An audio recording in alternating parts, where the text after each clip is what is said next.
हिंदी व्याकरण में वाच्य केवल बाकी है व्याकरण खंड ख से। वाच्य किसे कहते हैं? क्रिया के जिस रूप से यह ज्ञात हो कि क्रिया का प्रयोग कर्ता के अनुसार है या कर्म के अनुसार या भाव के अनुसार, उसे वाच्य कहते हैं। क्रिया के जिस रूप से यह ज्ञात हो कि क्रिया का प्रयोग कर्ता के अनुसार से है या कर्म के अनुसार से या भाव के अनुसार से, उसे वाच्य कहते हैं। वाच्य को 3 भागों में बांटा गया है: कर्तृवाच्य, कर्मवाच्य और भाववाच्य। कर्तृवाच्य में कर्ता की प्रधानता, क्रिया का प्रयोग कर्ता के हिसाब से होता है। कर्मवाच्य में क्रिया का प्रयोग कर्म के हिसाब से होता है और भाववाच्य में न क्रिया का प्रयोग कर्ता के हिसाब से होता है, न कर्म के हिसाब से होता है, बल्कि भाव के हिसाब से होता है।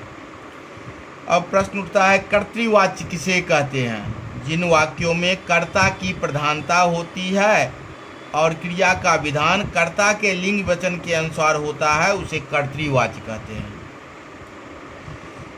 जिन वाक्यों में कर्ता की प्रधानता होती है और क्रिया का विधान कर्ता के लिंग वचन के अनुसार होता है, उसे कर्तृवाच्य कहते हैं।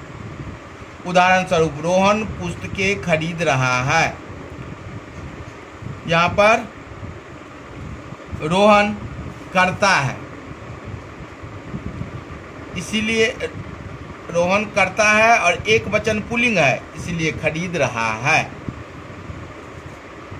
महक निबंध लिखती है। महक स्त्रीलिंग और एक वचन है, इसलिए लिखती है। उपर्युक्त वाक्यों से ज्ञात होता है कि कर्तृवाच्य में वाक्यों में अकर्मक और सकर्मक दोनों प्रकार की क्रियाओं का प्रयोग की जाती है।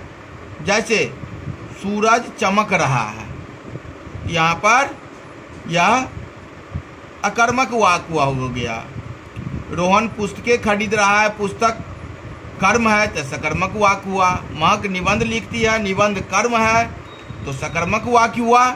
लेकिन सूरज चमक रहा है, चमकना क्रिया है, सूरज करता है, यहाँ पर क्रिया का लोप है, इसलिए अकर्मक क्रिया हुआ। तो उपर्युक्त वाक्यों से ज्ञात होता है कि कर्तृवाच्य में अकर्मक और सकर्मक दोनों ही प्रकारों की क्रिया का प्रयोग होता है। क्रिया का प्रयोग कर्ता के लिंग वचन के अनुसार से होता है। जैसे रोहन पुस्तकें खरीद रहा है, रोहन एक वचन पुल्लिंग है तो खरीद रहा है। महक निबंध लिखती है, महक स्त्रीलिंग है, एक वचन है, इसलिए लिखती है। कर्तृवाच्य में कर्ता प्रधान होता है और कर्म गौण होता है। कर्ता की इसमें प्रधानता होती है। इस क्लास में इतना ही है। कर्मवाच्य और भाववाच्य अगले क्लास में पढ़ाएंगे।